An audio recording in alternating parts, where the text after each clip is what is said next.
Great. Okay, thanks. So then just to note, if anybody would like to join our society, we're always open to new members, and there is a category for associate, so that's anybody with an interest in human factors. My name is Marie Ward, and I'm the current chair of the society, and we have Anna and Manas on the call as well, who are also members of our committee. So we're delighted to have you all here today. And as I said, the session is being recorded, and we have a YouTube channel for these webinars. Okay, so just a little advertisement. We're having our annual conference in St. James's on Tuesday, the 18th of June. So the details are on our website if anybody wants to have a look at that. And also we are having it's the largest healthcare human factors conference, and it's coming to Dublin next year, the 18th to the 20th of June in Dublin next year. So we'd be delighted also if you could think about joining us for that. And then, yeah, I just want to welcome Seamus, who is going to speak to us on learning from incidents and airworthiness, a novel framework tool for safety analysis. And just to give you a bit about Seamus's background, Seamus is presently employed in the Irish Aviation Authority in a regulatory role, and prior to taking up his current role, he held several aviation industry positions in engineering, quality assurance, maintenance, and his current research interests include human factors ergonomics, continuing airworthiness, learning from incidents, and regulatory development. So Seamus, we're delighted to have you here today. I'm going to stop sharing now, Seamus, and then hopefully that will allow you to share. Thank you very much, Marie. Brilliant, brilliant. And I was just saying that unfortunately I have to leave at 1:30, but Manas is going to facilitate the question and answer session after your talk, Seamus. But please, if you have any questions during the talk, put them in the chat, and then Manas will keep an eye on that. Okay, I certainly will. Thank you. Thanks, Seamus. Okay. Just one moment, if you please. Yeah. Oh.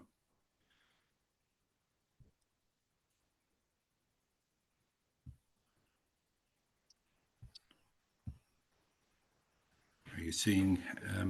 Great. Yeah, that's there. Yeah. Thanks, Seamus. Yeah. All right. Thank you for that very nice introduction, Marie.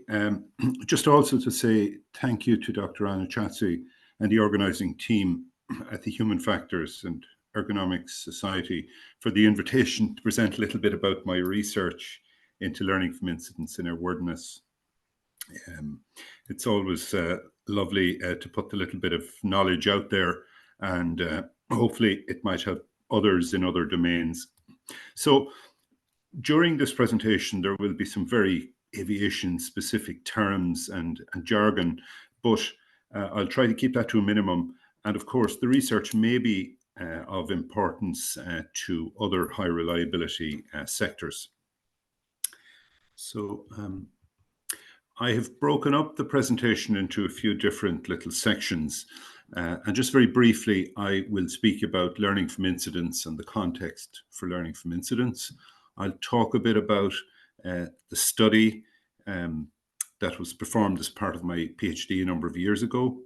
We'll touch on the results that arose from that study, and maybe what we might call a novel framework for learning occurred during that as well. And if we have any questions at the end, or whatever way the society wants to deal with them, I have no problem with that. Thank you. So just a bit of a context on learning from incidents. Once we have aviation activity and so on, we're obviously going to have to break a few eggs to make omelets. And there will always be incidents occurring, but the secret is, I suppose, really to minimize those incidents and to learn from these incidents and probably have a proactive approach to prevention. But of course, some organizations have great difficulty reducing incidents. And it's a well-known fact, I suppose, that the reduction and prevention are based on learning.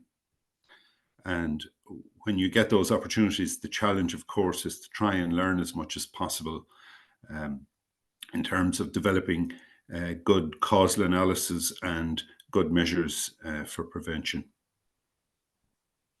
So we're very lucky in our little world in aviation. Aviation safety requirements have been around for quite a long time, starting at a high level with the establishment of the International Civil Aviation Organization in Montreal in the 1940s. From that, there were a number of countries, I think it was possibly 30 or 40 countries initially, were the original signatories to the Chicago Convention, which allowed for the establishment of annexes and standards of recommended practices, of which there are about 19 now. We get our kind of information there to develop primary legislation for licensing, for airworthiness, for operations, for example, for safety management systems, for the conduct of safety accident investigation, for example, Annex 13. So in Ireland, we weren't behind the scenes either. As far back as 1946, a lot of this was transposed into national legislation with the publication of the 1946 Air Navigation Act. And today, in the maintenance and continuing airworthiness environment, which deals with aircraft maintenance, but it also deals with the continuing airworthiness requirements, which I suppose are the overarching requirements for calling up maintenance, for designing products, for manufacturing products. And all this is done alongside the front of house operation that we'll all be familiar with when we get onto an aircraft that's operated by an air operator. So in our little world, all of this learning from incidents, to some degree, it's supported by voluntary and confidential reporting. We have continuous monitoring, continuous improvement or quality assurance audits of organizations against the high-level legislation and approved procedures. And they're very, very important for gleaning learning points from. Of course, as a representative of an aviation regulator, we have our regulatory oversight methodology. We also partake in European standardization visits where staff from a number of different member state organizations, aviation regulatory organizations, travel consistently across the industry, looking at how to standardize and how every member state does in terms of consistency. So mandatory occurrence reporting. I suppose we're well aware over the years that often quite unwelcome events are preceded by safety-related incidents and deficiencies. Heinrich, going back as far as 1931, I think, said that for every 600 close events, you had one top-level or high-level accident. In the 1990s, the FAA in USA took this a little bit further, and one of their researchers, a gent called Bird, found that for maybe just less than 200 of those events nowadays in the aviation world, you may have one unwelcome or high-level event. So we know then that safety data, it's a very, very important resource when used correctly and proactively to, I suppose, gauge potential safety hazards. And the EU looked at this so strongly that they developed that regulation 376, which really formalizes member states' approach to the collection and dissemination of information relating to those lower level incidents. So, you know, traditionally, a lot of the action taken was after the event in terms of investigations. The idea that the safety data is proactive in terms of what it can achieve, that's really where we're going nowadays with our proactive systems.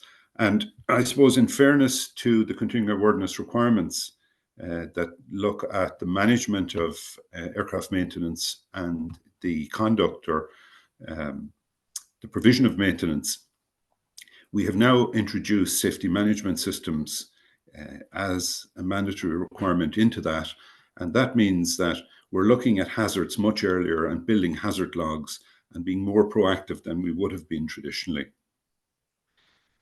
So again, just going back to 376, it mandates the reporting of certain incidents. It says that states should be able to collect, store, protect, exchange and disseminate after the analysis of that data, and the appropriate safety action should be taken on the basis of the information collected.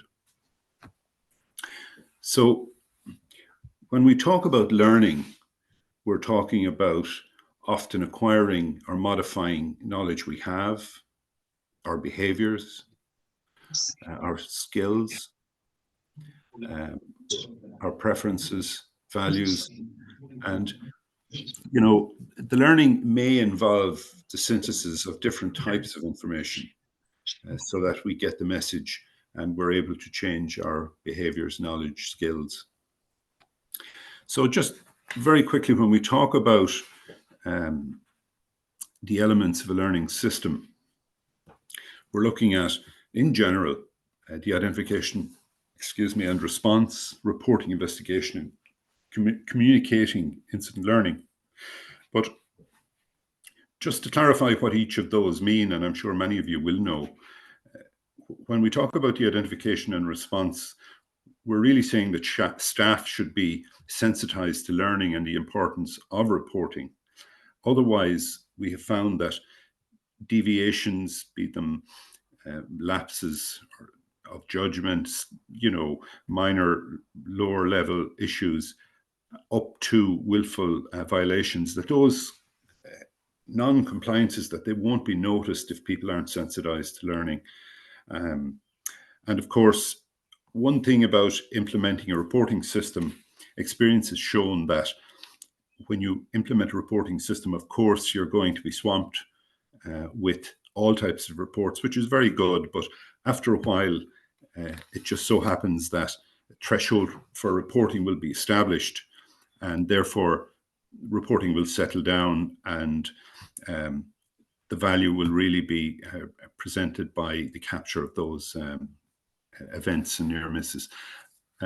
Reporting is important because if we don't report it, we won't be in a position to investigate it and get what might be potentially valuable information. And of course, reporting rates depend very much on the overall staff commitment and the safety culture that's within an area. And we know that in general terms that a non-punitive approach where a just culture prevails is really the cornerstone of a successful learning system. And of course, when we look at investigation, competent investigators and a good system for investigating is really, really important, because otherwise we won't have the correct, causal factors considered, and therefore we run the risk of not being able to develop, we'll say, sustainable corrective action. So many of the things we see in that kind of area are people's kind of strive for a single root cause, and I think that's becoming a term known as root cause seduction. It may not necessarily be the exact cause, but there can often be a kind of a strive just for root cause seduction. And we also note that a good graphical representation of cause and effect in complex incidents, it really, really supports better learning from incident outcomes.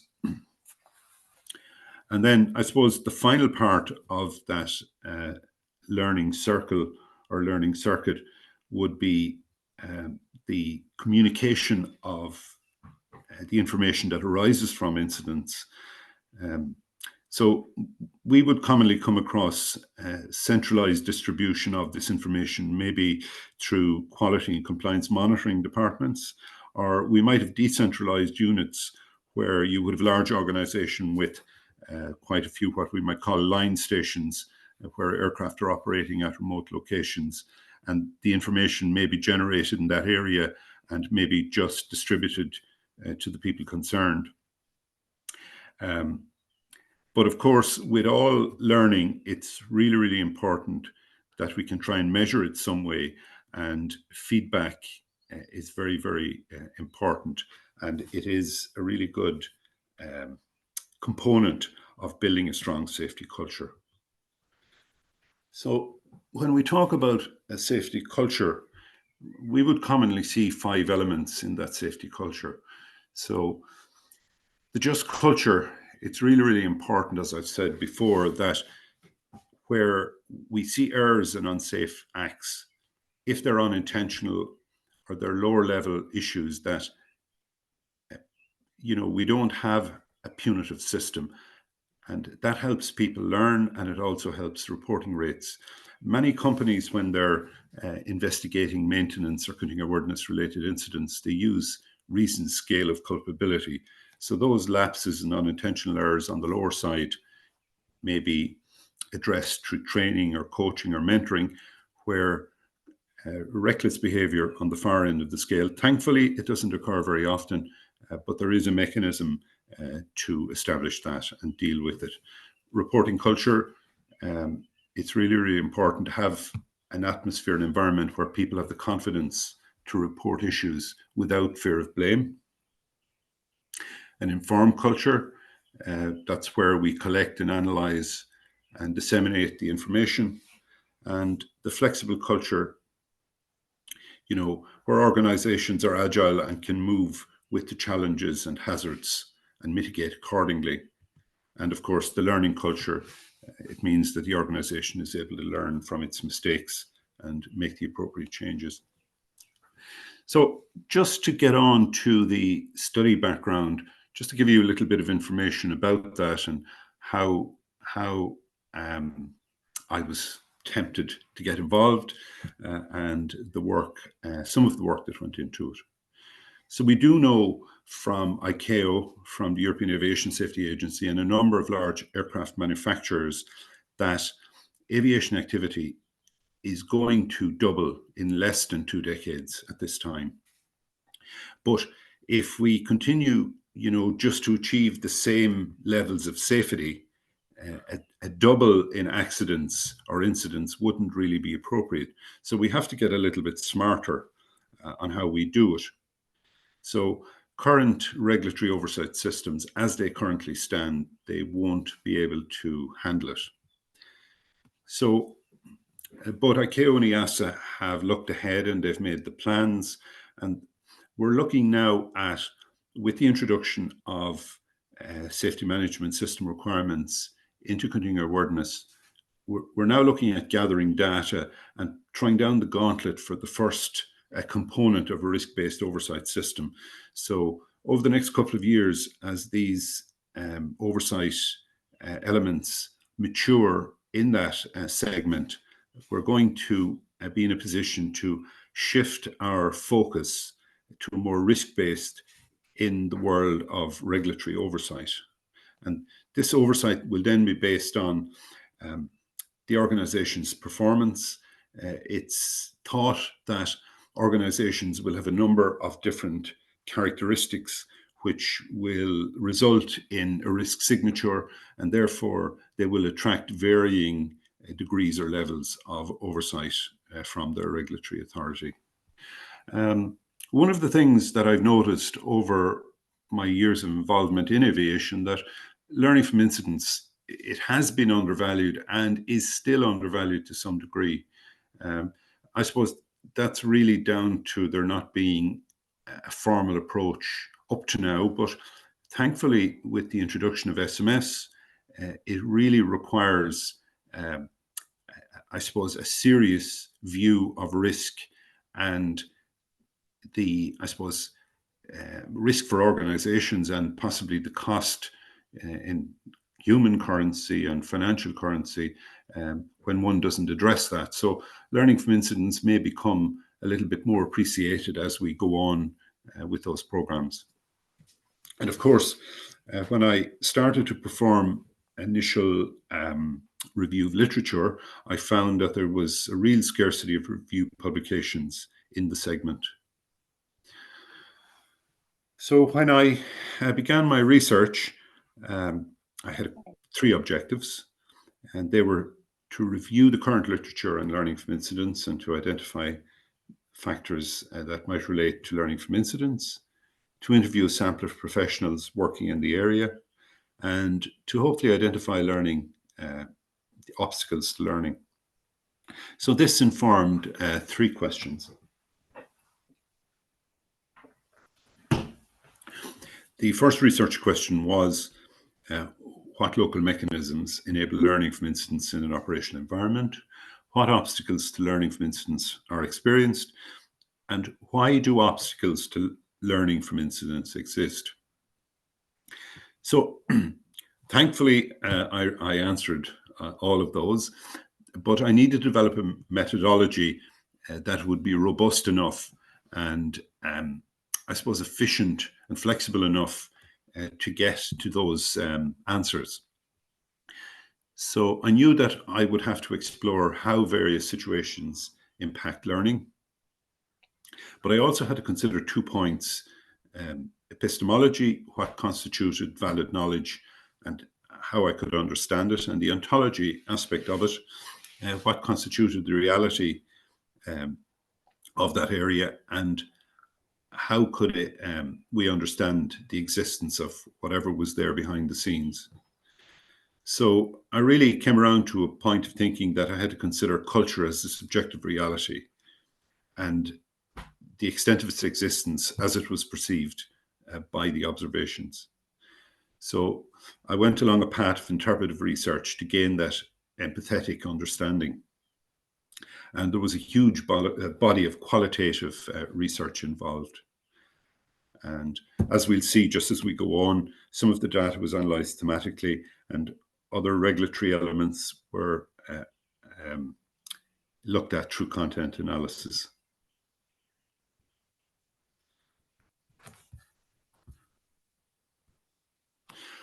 Okay, have I still got everybody with me? Okay. Yes. Okay, so just a quick overview of the methods. This is a very quick slide that was somewhere in my thesis. And, you know, just when we look at how the epistemology fitted in with the data collection, the analysis, what the research outputs were, our methodology. But what I just want to show here are the methods. So there was a systematic literature review, thematic analysis, focus groups, number of different interviews, and content analysis. And just the purpose of this slide is just to give a visual kind of representation of where everything fitted into the process.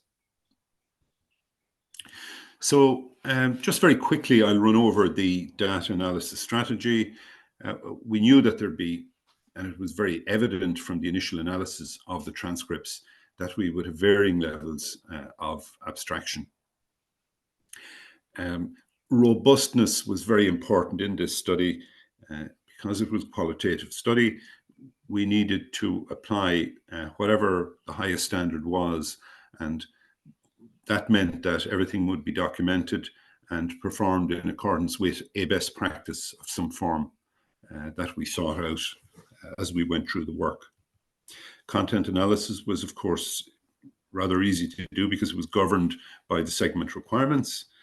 And our analytical strategy, it was to uncover associations between the culture in the domain, the obstacles, and learning from incidents.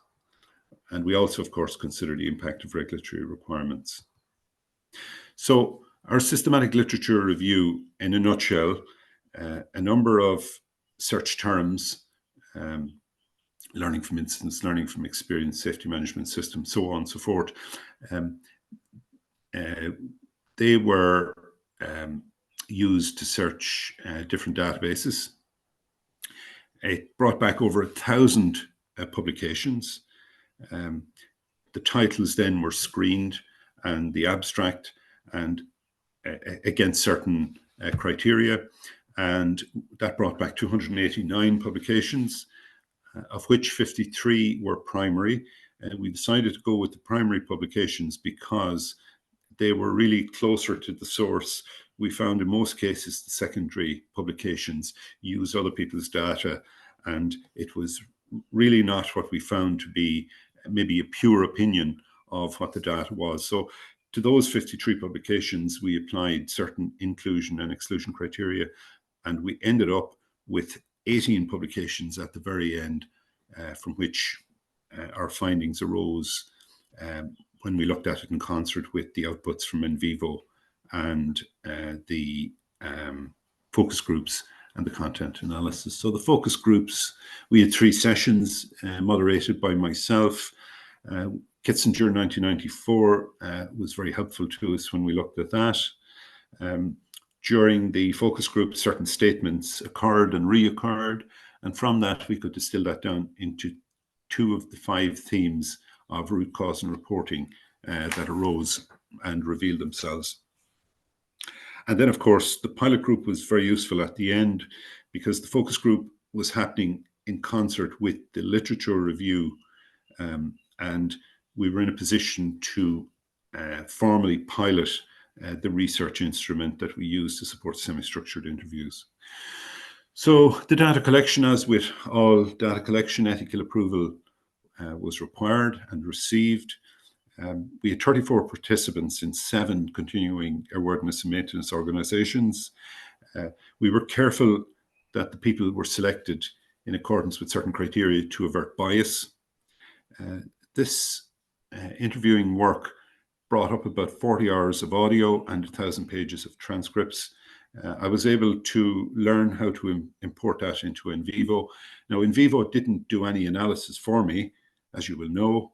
It helped me, I suppose, compartmentalize the information into nodes, and it helped me get different views of certain maybe reoccurring themes and statements and concepts that presented during the analysis.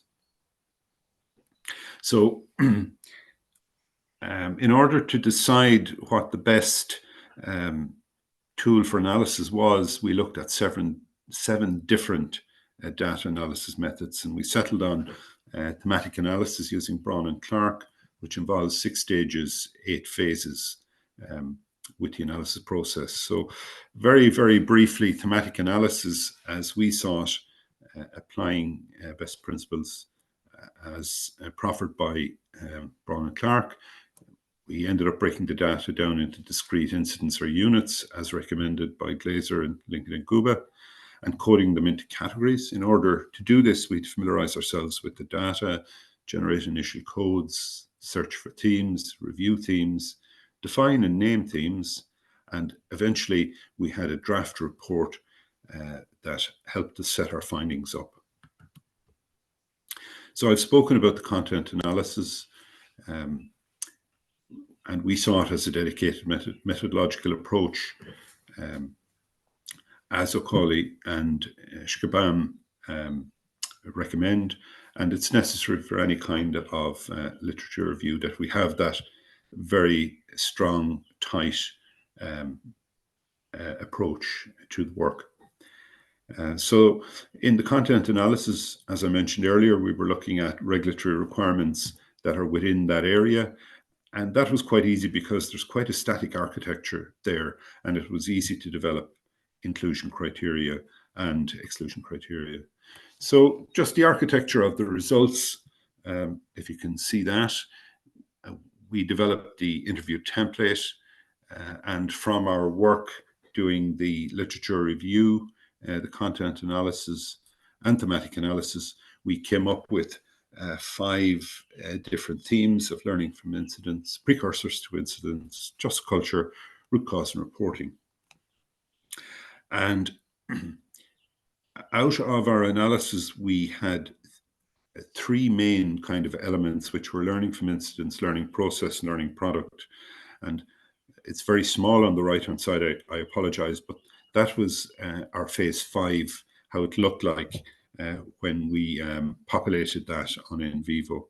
So our results structure then at the very bottom, it was broken down really at a high level into incident information, the storage and processing of that, single loop, double loop, and Deutero learning, and the effectiveness and type of knowledge that was contained in the learning product. Now, just when I mention single loop, double loop, and Jutero learning, you're probably scratching your head if you haven't heard of it. So all of those three types of learning, which are recognized in research, all kind of showed their hand at some stage throughout our research. So single loop learning was, just to give you a quick explanation of what I mean, we would say that it was connected to a strategy for action with a result. So it's often impacted upon by commercial pressures or perceived pressure in an environment. And this was evident when we spoke to some of the people involved in, we'd say, line maintenance of aircraft, where aircraft are supported at distributed geographical locations, and people have to think on their feet.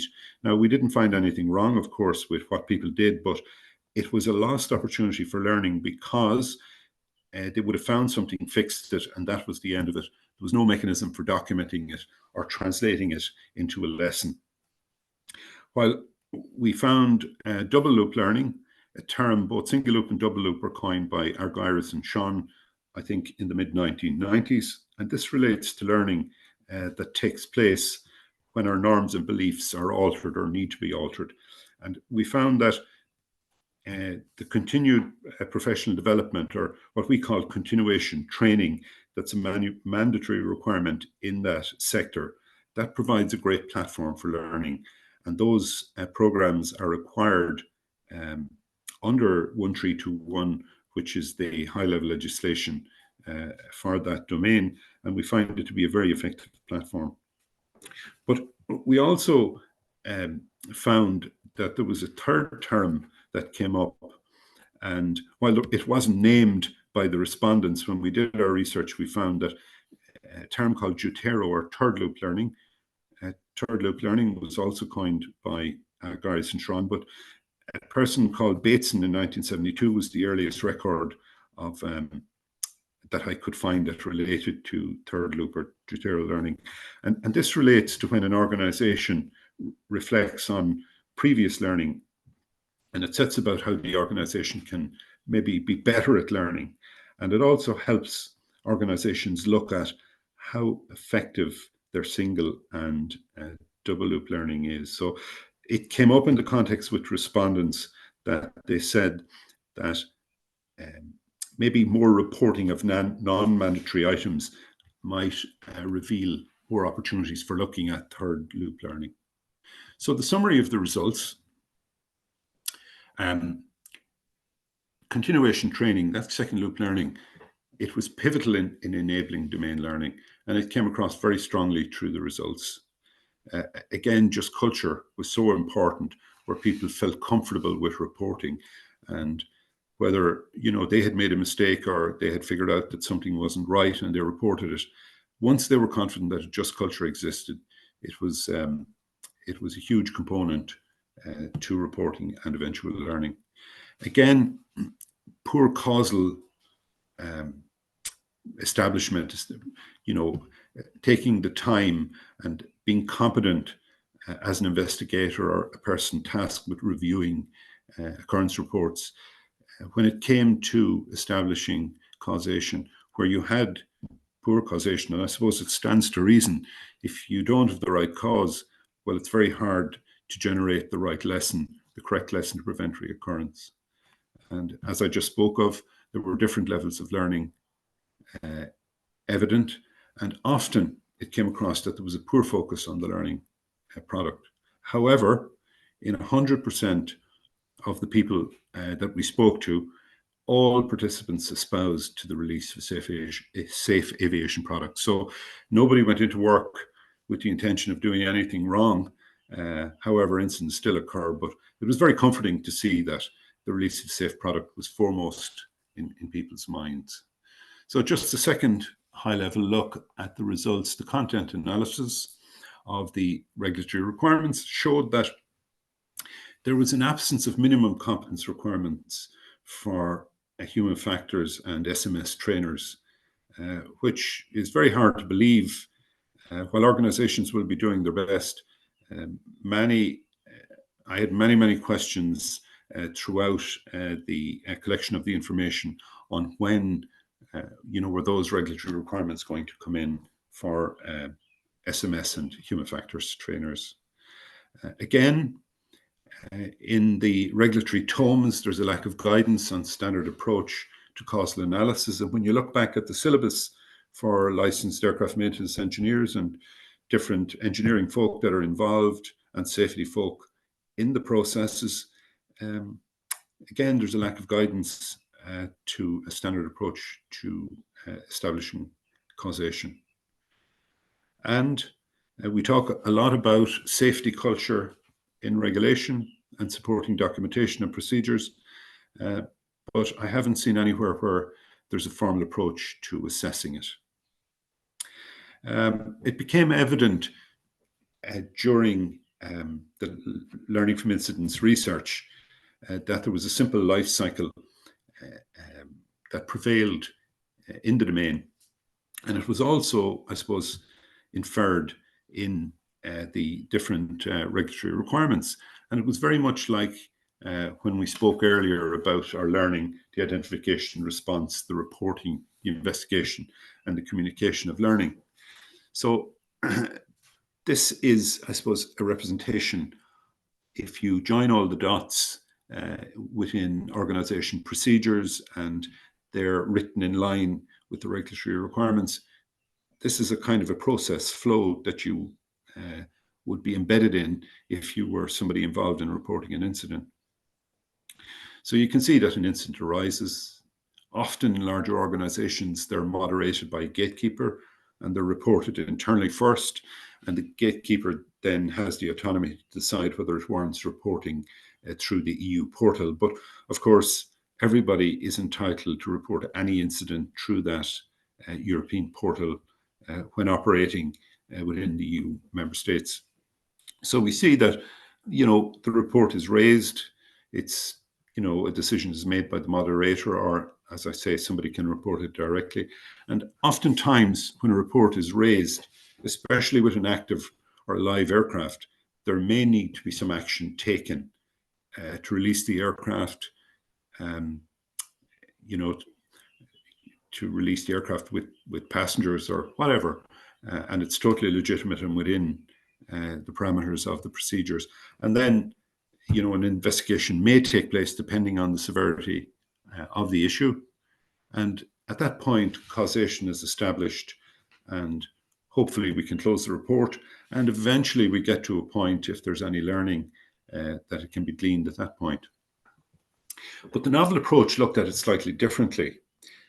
So when you look at that kind of cascade on the right, you'll see that more or less all of the elements that were in the earlier slide are shown in this one. But the difference here is that from the get-go, there is an interaction with the learning product.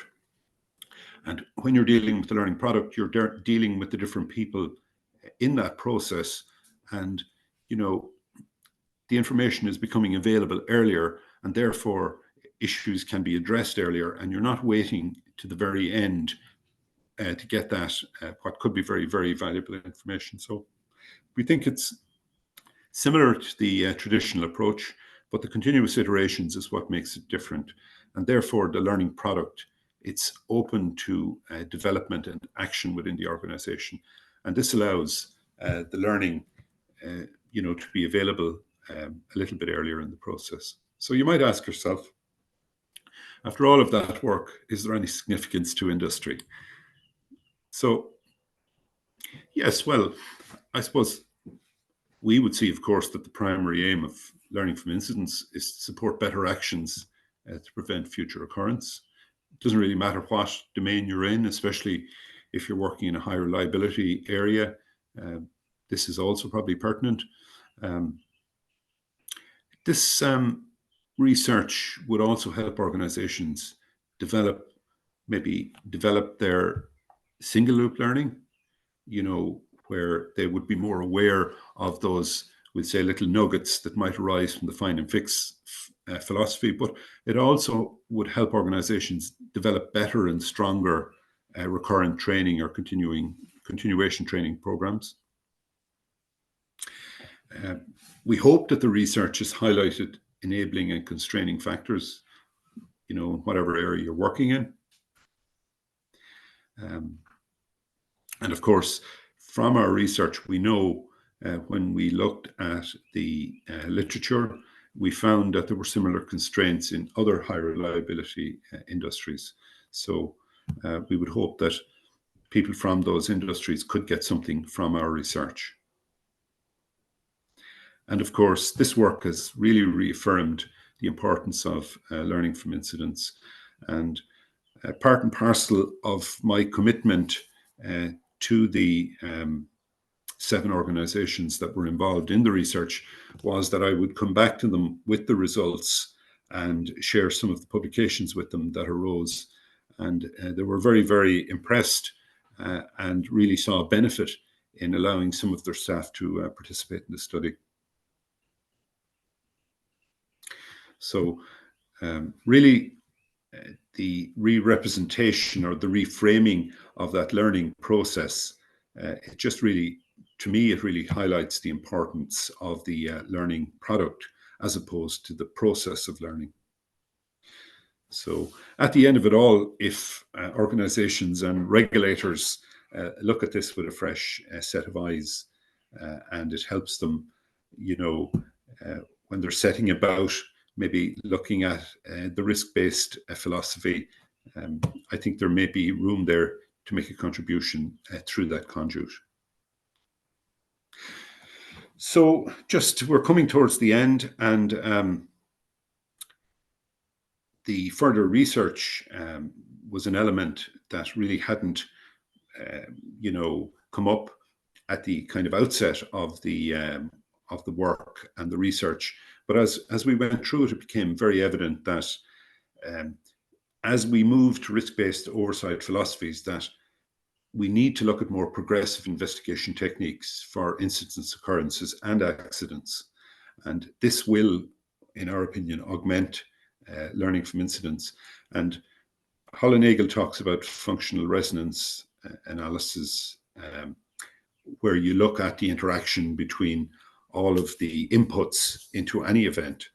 And there is something there for us, because when we look at the traditional, I suppose, flow or incident learning cycle, it's very much based on what we might class as the kind of linear approach by Taylor in the early 1900s, where you had a certain input and you had a certain output. And that informed a lot of industrial processes, and it crept into our oversight and our investigation processes as well. So there's probably room there to move with the times and look at maybe another version of functional, the resonance analysis.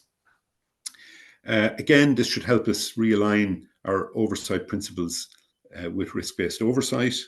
And the work emanating from this research, I have spoken to different people at EASA and ICAO, and there is certainly scope there for working groups that would help evolve those regulatory requirements. And if nothing else, for somebody that might be in the industry and considering not taking any action and looking at the benefits of learning from incidents, it presents an opportunity for those stakeholders to consider the impact of taking no action in this area.